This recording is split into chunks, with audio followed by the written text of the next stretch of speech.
اور وہ حکم ایک ایسا دے دیا کہ اگر وہ معاشرے میں ہوگا تو معاشرے تباہ، گھر میں ہوگا تو گھر تباہ، شہر تباہ، ملک تباہ، تمہاری دنیا تباہ، اگر تم اس بے حیائی کو لے کے چلو گے اور اس سے منع نہیں کرو گے۔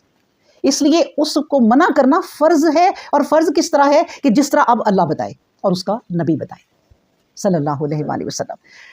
الزانیات والزانی، الزانیات زنا کرنے والا مرد، والزانی اور زنا کرنے والی عورت، فجلدو، فجلدو بس مارو انہیں، کلا ہر ایک کو، واحدن ان میں سے ہر ایک کو مارو، منہما ان دونوں کو، میں آتا 100، جلدتن کوڑے، کوڑے مارو۔ جو بھی عورت اس گناہ میں پڑی اور جو بھی مرد اس گناہ میں پڑا ان کو کیا کرو؟ کوڑے مارو۔ اور کوڑے کتنے مارو؟ 100 مارو۔ یہ اللہ نے ہی بتا دیا، اس میں تو ابھی نبی کریم صلی اللہ علیہ وسلم کی بھی بات نہیں آئی، یہ تو سیدھی سیدھی اللہ کی بات ہے۔ اور یہ کیا ہے؟ یہ ہے وہ، یعنی کہ اس کو کیا کیا؟ وَفَرَضْنَاهَا، اس اصول کو، اس قانون کو اللہ نے فرض کر دیا کہ ان کو کوڑے مارو جو یہ گناہ کر لے۔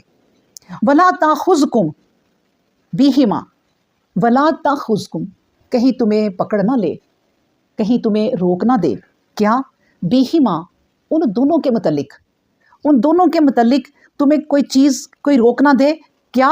رافتن، کہ تم ان پہ ترس کرو، تم ان پر ترس کرو، اور ترس کرو تو پھر کیا؟ فی دین اللہ، اللہ کے معاملے میں، اللہ کے کام میں تم ان پر ترس نہ کہیں کر دینا۔